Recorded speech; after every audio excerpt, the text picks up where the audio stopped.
தமிழில் ஐம்பெருங்காப்பியங்கள் என அழைக்கப்படும் 5 நூல்களுள் ஒன்றாக விளங்குவது வளையாபதி. 9ஆம் நூற்றாண்டைச் சேர்ந்ததாக கருதப்படும் இது சமண சமயம் சார்ந்த நூல். இதனை எழுதியவர் யார் என்பதும் அறியப்படவில்லை. இந்நூல் தற்காலத்தில் முழுமையாக கிடைக்கவில்லை. இந்நூலுக்குரிய 72 பாடல்கள் மட்டுமே கிடைத்துள்ளன. இக்காப்பியம் இலக்கிய சுவையும் பொருட்செறிவும் கொண்ட பாடல்களால் அமைந்துள்ளன. செல்வம் நிலையாமை. ஒருவர் சேர்க்கும் செல்வமானது வெள்ளம், மறதி, வெற்றியுடைய வேந்தர், நெருப்பு, தாயத்தார், கள்வர் என்று கூறப்படுகின்ற இந்த 6 வழிகளாலும் உடையவனது கையினின்றும் மறைவாக ஒழிந்து போகும் இயல்புடையதாகும்.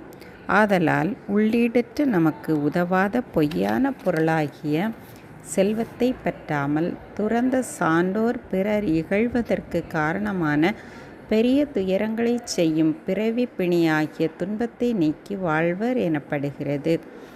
ஒருவனுக்கு பொருள் இல்லாததாகிய வறுமை பெரிதும் இழிவைத் தருவதாகும்.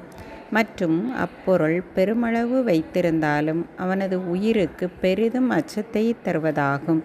மேலும் அப்பொருள் ஒருவனிடம் நிலை பெற்றிருக்கும் பொழுதில் மிகவும் சிறியதாகி அப்பொருள் இருந்தாலும் இல்லை என்றாலும் 2 பொழுதிலும் மயக்கம் மிகவும் செய்வதாகி மாந்தர்க்கு கீழ்மையையே உண்டாக்கும் இயல்புடையது. இத்தகைய மேன்மையில்லாத பொருள்களை பற்றுதலின்றி அம்மயக்கம் ஒழிந்த சான்றோரின் துறவொழுக்கமானது மிகவும் சிறப்புடையதாகும். உழைத்து சம்பாதித்து வந்து சேரும் பொருள் மிகவும் அரியதாகும். சேர்த்த பொருள் அழிந்து போவது மிகவும் எளியது ஆகும்.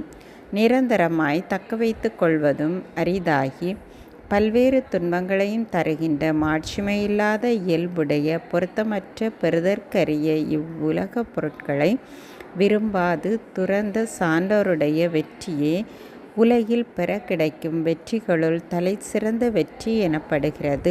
இவ்வுலகில் ஒருவனுக்கு பொருள் இல்லையானால் அவனுக்கு நல்வாழ்க்கையும் இல்லை என்றாகிவிடும். மற்றும் பொருள் மிகுதியாய் இருந்தாலும் கள்வர் முதலிய கொடியவர்கள் அதனை கைப்பற்றும் பொருட்டு அப்பொருளுடையவனை கொன்று விடுவர். கொல்லாமல் பொருளை மட்டும் கவர்ந்து கொண்டாலும் பொருளை வைத்திருந்தோர் ஏக்கத்தால் தாமே உயிர் நீப்பர்.